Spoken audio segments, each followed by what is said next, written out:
Are you saying no school children died of COVID? I'm saying it was the safest group. They were the less vulnerable group, and they suffered and will suffer more from the mismanagement of COVID than they will from the exposure to COVID. And that's not an opinion, that's a fact. I don't think the audience was supposed to applaud that.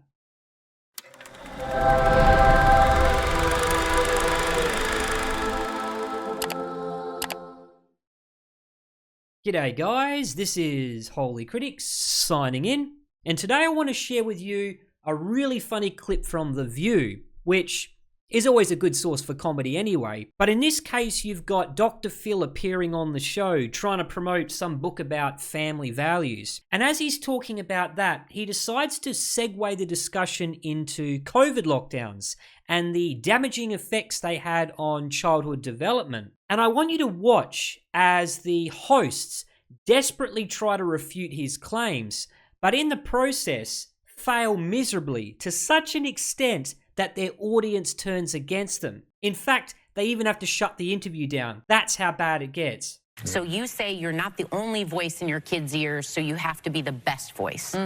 Explain that. Well, think about it. In like 08, 09, smartphones came on, and kids they stopped living their lives and started watching people live their lives. And so we saw the biggest spike and the highest levels of depression, anxiety, loneliness, and suicidality since records have ever been kept.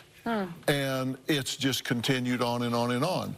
And then COVID hits 10 years later, and the same agencies that knew that are the agencies that shut down the schools for 2 years. Who does that? Who takes away the support system for these children? Who takes them away and shuts it down? And by the way, when they The US government? Who else do you blame? The World Health Organization? They have no power. shut it down, they stopped the mandated reporters from being able to see children that were being abused, and in fact sent them home and abandoned them to their abusers with no way to watch, and referrals dropped 50 to 60%. So There was also a pandemic going on. They were trying to save kids' lives. Remember, we know a lot of folks who died during this. So it wasn't, people weren't laying around eating bond, but, well, you know what? We're lucky. Maybe we're lucky they didn't, because we kept them out. Yeah, the science doesn't tend to rely on too much luck, Whoopi. You know, we've got the data here to say it not really an issue, but they made it a bigger issue, and let's just say the solution was worse than the problem in this case. Out of the places that they could be sick, because no one wanted to believe we had an issue. Are you saying no Who didn't want to believe that? school children died of COVID? I'm saying it was the safest group. They were the less vulnerable group, and they suffered and will suffer more from the mismanagement of COVID than they will from the exposure to COVID. And that's not an opinion, that's a fact. Well, we don't even have time to talk it out now. Oh, we don't even have time left, you know. We're only 5 minutes into the interview, but, you know, I got the producer in my ear. You know, we got to go to an ad break or just get out of the studio. Oh, man. But thanks for coming. The new book is called We've Got Issues, and it is out tomorrow. Ridiculous. And did you hear that question from Anna Navarro? I'm going to take the video back because this is the crux of the argument. Are you saying no school children died of COVID? That's her metric for why we went to such an extent. If it saved one child but came at the suffering of thousands of others, it was justifiable. That's pretty much her argument. And Dr. Phil drives a stake right through it. And the audience, well, they've at least got the common sense to realize that. All right, but how do we really know for sure who won the argument?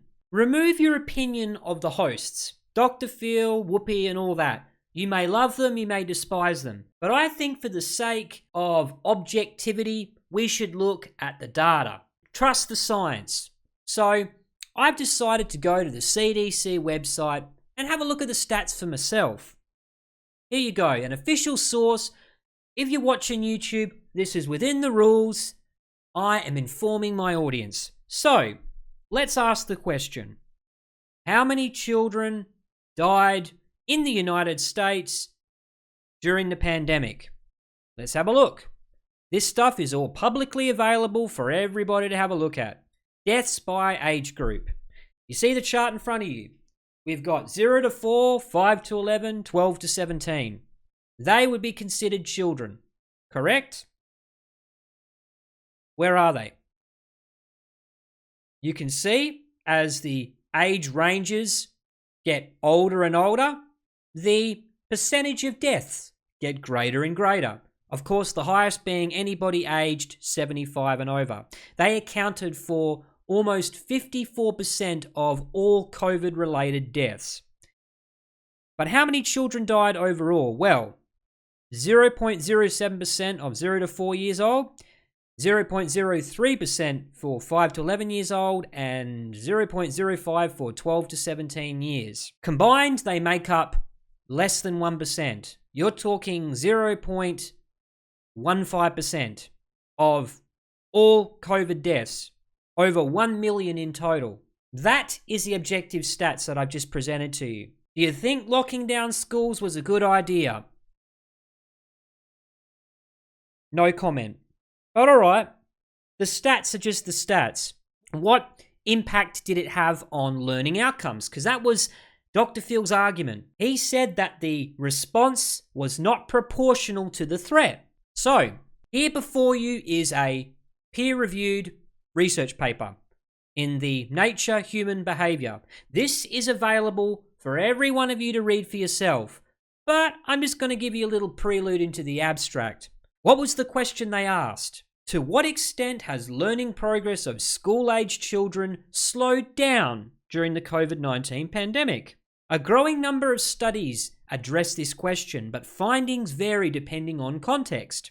Here we conduct a pre-registered systematic review, qualitative appraisal and meta-analysis of 42 studies across 15 countries to assess the magnitude of learning deficits during the pandemic. So this seems like a fairly comprehensive look at the problem. What was the result? We find a substantial overall learning deficit, which arose early in the pandemic and persists over time. Learning deficits are particularly large among children from low socioeconomic backgrounds. They are also larger in maths than reading and in middle-income countries relative to high-income countries. So there is your unequivocal proof, peer-reviewed and all. So with that presented to you, who do you think won the argument?